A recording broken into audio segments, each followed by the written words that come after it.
नमस्कार दोस्तों, द ज्ञान सभा में आपका स्वागत है। क्यूज के सीरीज को आगे बढ़ाते हुए आज हम लोग हिस्ट्री से स्टार्ट करेंगे, जिनका संचालन करेंगे हमारे शशि भैया जी। तो स्वागत है शशि भैया।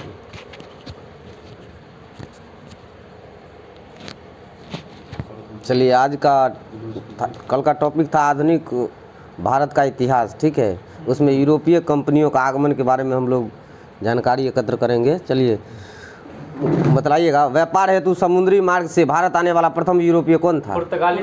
पुर्तगाली था। यूरोप से भारत आने वाले समुद्री मार्ग की खोज किसने किया था? कहाँ आया था वो? कालीकट के बंदरगाह पर आया था, जहाँ पर जोमेरीन राजा थे वहाँ के, वही उनका स्वागत किए थे। पुर्तगालियों ने भारत में सर्वप्रथम अपनी व्यापारिक कोठी कहाँ खोला था? कोच्चि में खोला था। पुर्तगाली उपनिवेश का प्रथम वायसराय कौन नियुक्त हुआ? 1505 ईस्वी में। ठीक है, भारत में तंबाकू की कृषि एवं प्रिंटिंग प्रेस का आरंभ भी पुर्तगालियों को ही जाता है। भारत में प्रथम प्रिंटिंग प्रेस की स्थापना कब हुआ था? 1556 ईस्वी में गोवा में हुआ था। चलिए बोलिएगा जी, ये कौन देश का था? वास्को डी किसको खोजा था? ठीक है, तो भारत का खोज कौन किया था? अमेरिका का, ऑस्ट्रेलिया का कैप्टन जेम्स कुक, तस्मानिया और न्यूजीलैंड का तस्मान ने किया था। और बार्थोलोम्यू डियाज किसका किया था? ये आपको किए थे Cape of Good Hope, South Africa, दक्षिण अफ्रीका का। भारत में पुर्तगाली शक्ति का वास्तविक संस्थापक कौन था? अल्बुकर्क था। ठीक है, जो अल्बुकर्क था, जो दूसरा अथी था इसका। ठीक है, गवर्नर था पुर्तगाल का। और किस जो नियुक्त हुआ था भारत में, किस वायसराय के काल में गोवा को पुर्तगालियों का औपनिवेशिक मुख्यालय बनाया गया था? नीनो डी कुन्हा के काल में गोवा को पुर्तगालियों का औपनिवेशिक मुख्यालय बनाया गया था। चलिए, पुर्तगालियों ने हिंद महासागर क्षेत्र में व्यापार पर नियंत्रण करने के लिए किस पद्धति का प्रारंभ किया था? पद्धति आपका, चलिए, हिंद महासागर में ये जो है सो व्यापार पर नियंत्रण करने के लिए जो पद्धति चलाया था, उसका नाम था कार्टेज आर्मेडा काफिला पद्धति। कार्टेज आर्मेडा काफिला पद्धति। ठीक है, आइए, हिंद महासागर में व्यापार को नियंत्रण करने के लिए शांत या नीले जल की नीति, जिसे ब्लू वाटर पॉलिसी कहते हैं, किसने लागू किया था? ये किया था फ्रांसीसी। जो प्रथम गवर्नर था उसका पुर्तगाली का, फ्रांसीसी दी अल्मेडा। इन्होंने ब्लू वाटर पॉलिसी को स्थापित किया था। ठीक है, उसके बाद आप बताइएगा जो कौन कंपनी कब आया था? ठीक है, पुर्तगाल 1498 में ये अपना पुर्तगाली ईस्ट इंडिया कंपनी का स्थापना कब हुआ था? 1498 में। अंग्रेजी ईस्ट इंडिया कंपनी का 1600 ईस्वी में। डेनिश का 1616 में। फ्रांसीसी का 1667। प्रथम फैक्ट्री कहाँ खुला था? फ्रांसीसी वाला सूरत में। ईस्ट इंडिया कंपनी का सूरत में था। आई नीदरलैंड जो कंपनी आया था, United east India company of Netherlands, ये कब आया था? 1602 में। इसका प्रथम फैक्ट्री था मुसलीपट्टनम में। अब एक बार क्रम बोल दीजिए तो कौन कौन आया था पहले? 1600 ईस्वी में आया था। सबसे पहले पुर्तगाल आया था। सबसे पहले पुर्तगाल, उसके बाद डच, उसके बाद ब्रिटिश, तब डेनिश, तब फ्रांसीस, तब स्वीडिश कब आया था? 1616 में। 1731 में ना हो, 31 था इसका। चलिए, तो 1731 देखिए, किस यूरोपीय शक्ति द्वारा भारत से मसालों के निर्यात के स्थान पर कपड़ों का निर्यात को प्राथमिकता दिया गया? डचों द्वारा। भारत के साथ व्यापार के लिए सर्वप्रथम संयुक्त पूंजी कंपनी किसने आरंभ किया था? डचों ने। वेदरा की लड़ाई कब हुआ था? वेदरा की 1759 में। 1759 ईस्वी में, डच और अंग्रेज के बीच में। लंदन में ब्रिटिश इंडिया कंपनी के गठन के समय भारत का सम्राट कौन था? अकबर था। उसके बाद ब्रिटिश सम्राट जेम्स प्रथम के राजदूत बनकर भारत में व्यापारिक कोठी स्थापित करने का उद्देश्य से जहांगीर के दरबार में आने वाला ब्रिटिश नागरिक कौन था? कैप्टन हॉकिंस था। 1608 ईस्वी में आया था। 1608 ईस्वी में आया था। ईस्ट इंडिया कंपनी ने किस अंग्रेजी गवर्नर को औरंगजेब द्वारा भारत से निष्कासित किया था? Sir John child. Sir John child को अंग्रेजी गवर्नर था, औरंगजेब द्वारा निष्कासित किया गया था सर जॉन चाइल्ड। 1731 वही बोल रहे थे ना, स्वीडिश इंडिया कंपनी 1731 था। हैमिल्टन द्वारा सफल उपचार किए जाने के कारण मुगल बादशाह एवं ईस्ट इंडिया कंपनी के लिए 1717 ईस्वी में महाधिकार पत्र जारी किया था। फर्रुखियर। फर्रुखियर। उसके बाद 1661 ईस्वी में इंग्लैंड के राजा चार्ल्स द्वितीय और पुर्तगाली जो थी राजकुमारी, उसका नाम क्या था जिसके साथ में शादी हुआ था? कैथरीन। अवसर पर पुर्तगालियों ने चार्ल्स द्वितीय को दहेज में कौन सा शहर दिया था? बम्बई धन में दिया था। उसके बाद 1668 ईस्वी में चार्ल्स द्वितीय ने 10 पाउंड वार्षिक किराया लेकर बम्बई ईस्ट इंडिया कंपनी को दे दिया। चलिए, कलकत्ता शहर के संस्थापक? कलकत्ता के संस्थापक जॉन जॉब चार्नक। मद्रास के फ्रांसिस डे। नई दिल्ली के Edwin Lutyens and Herbert Baker. Bombay का गेराल्ड अंगियार। यूरोप वासियों के लिए सर्वोत्तम सोरा और अफीम प्राप्ति मुख्य क्षेत्र था? बिहार। वर्ष 1664 ईस्वी में फ्रांसीसी कंपनी की स्थापना किसके प्रयासों से किया गया था? कोलबर्ट के प्रयास से। फ्रांसीसी कंपनी के संस्थापक किसके काल में किया गया था? लुई 14वां के काल में। फ्रांसीसी कंपनी की स्थापना लुई 14वें के शासन काल में किया गया था। फ्रांस में लुई 14वां था। उस समय फ्रांस के राजा थे लुई 14वां। फ्रैंक कैरो के द्वारा भारत में प्रथम फ्रांसीसी फैक्ट्री की स्थापना कहाँ किया गया? सूरत में 1668 ईस्वी में। फ्रांसीसी गवर्नर डुप्ले ने पहली बार भू क्षेत्र को अर्जित करने के उद्देश्य से भारतीय राजाओं के विवादों में भाग लेने की नीति का आरंभ किया था। उसके बाद फ्रांसीसो द्वारा पोर्ट लुइस नामक किला कहाँ बनवाया गया? पांडिचेरी में। पांडिचेरी के प्रथम फ्रांसीसी गवर्नर कौन थे? Franco Martin. पुर्तगालियों को सौली के स्थान पर किस अंग्रेज अधिकारियों ने पराजित किया था? थॉमस वेस्ट ने। वाड़ीवासी का युद्ध 1760 ईस्वी में फ्रांस के साथ अंग्रेज और फ्रांस में, जिसमें इसमें फ्रांसीसियों का पतन हो गया था। ठीक है, हार हुआ था। कर्नाटक का युद्ध किसके बीच लड़ा गया था? अंग्रेज और फ्रांस के बीच में। अंग्रेज और फ्रांस के बीच में। प्रथम कर्नाटक युद्ध किस संधि के साथ में समाप्त हो गया था? सैपेल की संधि। एला सेप्ला की संधि के साथ में समाप्त हो गया था 1748 ईस्वी में। इसमें लिखा है एक्सला सेप्ले की संधि। ठीक है, प्रथम कर्नाटक युद्ध था ना वो 1746 से 48 ईस्वी में। ये जो था ऑस्ट्रिया के उत्तराधिकारी युद्ध से प्रभावित था। ये जो समाप्त हो गया था ये एला सप्ला की संधि के साथ में 1748 ईस्वी में समाप्त हो गया था। और द्वितीय कर्नाटक युद्ध हुआ था 1749 से 54 ईस्वी में। ये कर्नाटक के उत्तराधिकारी युद्ध से प्रभावित था। और पांडिचेरी की संधि 1755 में के तहत इसको समाप्त किया गया था। तृतीय कर्नाटक युद्ध हुआ था, ये था प्रभावित। ये हुआ था 1756 से 63 के बीच में। सप्तवर्षीय युद्ध से एवं उपनिवेशिक काल से ये प्रभावित था। सप्तवर्षीय युद्ध किसके बीच में हुआ था? इंग्लैंड और फ्रांस के बीच में। उससे ये प्रभावित था। पेरिस की संधि के साथ 1763 ईस्वी में समाप्त हो गया था। चलिए, इतिहास का जो क्वेश्चन था वो समाप्त हुआ। कल इतिहास में रहेगा ज़्यादा। कल जो है सी इतिहास का ही पेज दिया जाएगा 25 को, 50 पेज है इसमें इतिहास। 2 दिन में इसमें समाप्त करना है। तो 25 एग्ज़ाम जो मद्देनज़र रखते हुए एग्ज़ाम की तिथि का। आप अब आते हैं जो क्वेश्चन पूछेंगे साइंस से, केमिस्ट्री से होगा अम्ल, लवण और क्षार। ठीक है, चैप्टर है। बोलिएगा, नींबू के खट्टे होने का क्या कारण है? सिट्रिक अम्ल है। जब जलीय विलयन जो लाल लिटमस को नीला कर देता क्या कहलाता है? क्षारीय विलयन। कठोर शारीरिक परिश्रम के पश्चात थकान महसूस होने का क्या कारण है? मांसपेशियों में लैक्टिक अम्ल का जमा हो जाना। फोटोग्राफी में किस अम्ल का प्रयोग किया जाता है? ऑक्जेलिक अम्ल का। बेकिंग पाउडर के निर्माण में किस अम्ल का प्रयोग किया जाता है? बेकिंग पाउडर के निर्माण में टार्टरिक अम्ल का प्रयोग किया जाता है। पेय सोडा की रासायनिक प्रकृति कैसा होता है? अम्लीय होता है। आइल ऑफ विट्रोल किसको बोलते हैं? फार्मूला क्या होता है उसका? H2SO4। सेब में कौन सा अम्ल पाया जाता है? मौलिक अम्ल का फार्मूला? मौलिक अम्ल का फार्मूला C4H6O5 होता है। रासायनिक उद्योग में कौन सा अम्ल तेजाब के रूप में जाना जाता है? सल्फ्यूरिक अम्ल को, H2SO4 को।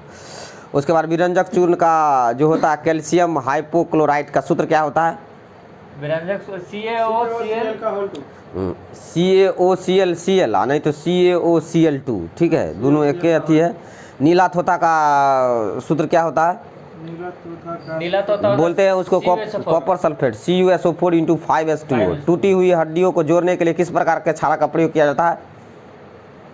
Calcium sulphate hemihydrate. खाने का नमक किससे बना होता है? शक्तिशाली अम्ल का शक्तिशाली अम्ल और शक्तिशाली क्षार का बना होता है नमक NaCl। ऐसा अम्ल जिसमें ऑक्सीजन अनुपस्थित होता है?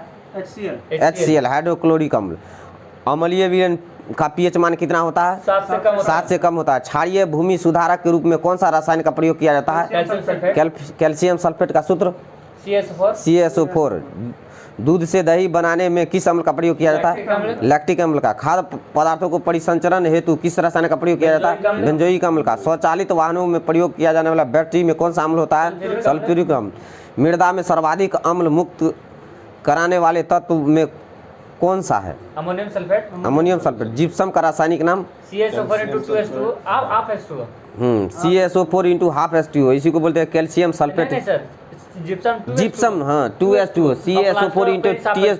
हाँ पानी का निकाल देंगे तो POP बन जाएगा। जिप्सम का होता है CaSO4 × 2H2O। अब प्लास्टर ऑफ पेरिस का होता है CaSO4 × half H2O। इसको बोलते हैं, जिप्सम को बोलते हैं CaSO4 × 2H2O को कैल्शियम सल्फेट डाइहाइड्रेट, और उसको बोलते हैं प्लास्टर ऑफ पेरिस के CaSO4 × half H2O को बोलते हैं कैल्शियम सल्फेट हेमीहाइड्रेट, ठीक है। उसके बाद आप आइए, कॉपर सल्फेट का जलीय घोल अम्लीय क्यों होता है? कॉपर सल्फेट का जलीय घोल अम्लीय क्यों होता है? जल अपघटन के कारण। जल की कठोरता किन पदार्थों से दूर किया जाता है? ये आपको मिला जाए सोडियम कार्बोनेट और कैल्शियम हाइड्रोक्साइड के द्वारा। चींटी के काटने पर जलन क्यों महसूस होता है? क्योंकि चींटी में फॉर्मिक एसिड होता है, उसी का चींटी में फॉर्मिक एसिड होता है, इसके कारण होता है। फॉर्मिक एसिड का सूत्र HCOOH होता है। कौन सी गैस अग्निशामन के रूप में प्रयोग किया जाता है? Carbon dioxide. लीने अम्ल नीले लिटमस को कैसा बना देता है? अक्षार जो है सो लाल को नीला में परिवर्तित कर देता है। घरों में सिरका कैसे बनता है? घरों में सिरका स्टार्च के किण्वन के द्वारा। कोका कोला में किस अम्ल का उपस्थिति के कारण खट्टा स्वाद होता है? फास्फोरिक अम्ल के कारण। शुद्ध जल का pH मान 7 होता है। अचार के परिरक्षण हेतु उनमें कौन सा अम्ल मिलाया जाता है? एसिटिक अम्ल मिलाया जाता है, जिसको सिरका भी बोलते हैं। अम्ल एवं क्षारों की पहचान के लिए मुख्य किन पदार्थों का प्रयोग किया जाता है? Litmus paper. फिनाइलफ्थलीन या मेथिल ऑरेंज का भी इसमें प्रयोग किया जाता है। और तो अम्ल पर लिए थे क्षारक जो होता है वह लाल लिटमस पेपर को कैसा बना देता है? नीला। और मेथिल ऑरेंज को पीले रंग को गुलाबी रंग में परिवर्तित कर देता है। फिनाइलफ्थलीन को गुलाबी रंग में परिवर्तित कर देता है मेथिल ऑरेंज। उसके बाद वायु में किसके अधिक सांद्रण के कारण अम्ल वर्षा होता है? NO2 और SO2 के कारण। मैग्नीशियम हाइड्रोक्साइड का जलीय विलयन क्या कहलाता है? मिल्क ऑफ मैग्नीशिया किसको बोलते हैं? मैग्नीशियम हाइड्रोक्साइड को। किसके द्वारा pH मान मापा गया था? सोरेनसन के द्वारा। गंध सूचकों के रूप में मुख्यतः प्याज व वेनिला का प्रयोग किया जाता है। चलिए, स्वर्णकारों द्वारा आभूषणों के निर्माण की प्रक्रिया के निर्मित एक्वारेजिया अम्लराज किन रसायनों का मिश्रण है? इसमें अनुपात कितना होता है? 3:1 में होता है। कौन चीज रहता है 3 में? HCl 3 और नाइट्रिक अम्ल 1 होता है, ठीक है। नाइट्रिक अम्ल 1 रहेगा, HCl 3 रहेगा एक्वारेजिया में। लिटमस किससे प्राप्त होता है? लाइकेन से। शुद्ध जल में उपस्थित हाइड्रोजन आयन के सांद्रण का मान कितना होता है? 10⁻⁷। जब अज्ञात गैस जल में शीघ्रता घुल जाती है, गैस युक्त जलीय घोल में लाल लिटमस नीला हो जाता है। यह गैस हाइड्रोजन क्लोराइड के साथ सफ़ेद धूम भी देती है। यह अज्ञात गैस कौन सी है? अमोनिया होता है। चलिए आप बतलाइएगा, मूत्र का pH मान 6 का होता है। शराब का 2.8। सिरका का 2. चलिए अब याद रखिए, सिरका का होता है 2.4। याद रखिए, नींबू सिरका शराब सब में 2 इधर से रब कर 2 4 6, माने नींबू के 2.2, सिरका का 2.4, शराब का 2.8। माने 2 2 सब में है, इधर से 2 का हाँ डबल होते जा रहा है, 2 से 4, 4 से 8। नींबू सिरका शराब 2.2, 2.4 सिरका का, 2.8 शराब का। दूध का 6.6 भी लेता है, दूध पी के छक्का छुड़ा देंगे 6 6.6। लार लार का 6.5, 2-4 गो नींबू। चलिए समुद्र जल का 8.4, रक्त का 7.4, 7.4 होता है। उसके बाद आप लोग बोल दीजिए फार्मूला बोल दीजिए, ठीक है। सोडियम क्लोराइड का NaCl, सोडियम हाइड्रोक्साइड का NaOH, कैल्शियम हाइड्रोक्साइड का CaOH के होल 2, सोडियम कार्बोनेट का Na2CO3, इसको धोवन सोडा बोलते हैं, ठीक है।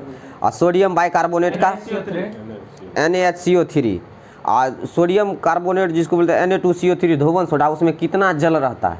इसमें 7H2O, 10H2O रहता है। क्वेश्चन इस बार ग्रुप डी में पूछा था, Na2CO3 × 10H2O, ठीक है। धवन सोडा 10 बाल्टी से कपड़ा साफ करेंगे पानी से। हाँ 10 बाल्टी से कपड़ा साफ करेंगे। सोडियम बाइकार्बोनेट NaHCO3, इसको बेकिंग सोडा बोलते हैं, खाने वाला सोडा। व्यंजक चूर्ण का CaOCl आ या CaOCl2, ठीक है। और उसके बाद कैल्शियम सल्फेट हेमीहाइड्रेट, तो हेमी आ गया तो इसमें ½ होगा, CaSO4 × ½ जिसको प्लास्टर ऑफ पेरिस बोलते हैं, ठीक है। उसके बाद आप आइए जो किसमें कौन सा आथी पाया जाता है। चलिए नींबू में, संतरा, टमाटर में सिट्रिक अम्ल, सिट्रिक अम्ल, सिरका में एसिटिक अम्ल, मधुमक्खी के चींटियों के डंक में फार्मिक अम्ल, दूध का खट्टा दूध और दही में लैक्टिक अम्ल, आंवला, पपीता, ब्रोकली में एस्कॉर्बिक अम्ल, एस्कॉर्बिक अम्ल, कच्चा आम, अंगूर, इमली, केला और अनानास में। आज एक क्वेश्चन पूछा था, टाटरिक अम्ल पाया जाता है। इमली में तो मालूम होगा, ये केला, कच्चा आम, अंगूर, अनानास में फंस सकते हैं, तो इसको इसमें भी टाटरिक अम्ल पाया जाता है। पालक और टमाटर में ऑक्जेलिक अम्ल, ये भी क्वेश्चन उसमें बार बार आया है। पालक और टमाटर में ऑक्जेलिक अम्ल। फिटकरी और सोरा में नाइट्रिक अम्ल। बोरेक्स, ओराइट और शराब में बोरिक एसिड पाया जाता है। बोरिक एसिड का सूत्र H3BO3 होता है। चलिए खादों के परिरक्षण के लिए किस पदार्थ का उपयोग किया जाता है? इसमें दिया एसिटिक अम्ल, एसिटिक अम्ल। चलिए करंट कुछ पूछ लेते हैं, ठीक है। वीकली वाला सर 40 पेज, उसके लिए स्पेशल दे के 40 पूछ लेंगे, अभी लंबा हो जाएगा वीडियो। सब बोला वीडियो थोड़ा छोटा छोटा कर लीजिए। करंट पूछ लेते हैं, आज कर लेंगे। चलिए बोलिएगा, कहाँ स्थित भारतीय स्टार्टअप खेती को इको ऑस्कर कहे जाने वाले प्रिंस विलियम अर्थ शॉर्ट प्राइज 2022 के लिए दुनिया भर में 5 स्टार्टअप विजेताओं में चयन किया गया? हैदराबाद के लिए। किस देश ने 2023 में आयोजित होने वाले G20 सम्मेलन के लिए 1 दिसंबर 2022 को अध्यक्षता ग्रहण किया? भारत किया है। किसके द्वारा लिखित पुस्तक अंग्रेजी अनुवादित कृति the Chipko movement of people history को Kamala Devi Chattopadhyay NIF book prize 2022 दिया गया है? किसके द्वारा लिखा गया है ये the Chipko movement of people history? Shekhar Pathak के द्वारा। देश का सबसे बड़ा योग केंद्र कहाँ बना है? जम्मू कश्मीर में। ग्लोबल बैंकिंग समिट में भारत सेगमेंट के लिए bankers bank of the year 2022 किसे दिया गया है? कैनरा बैंक को।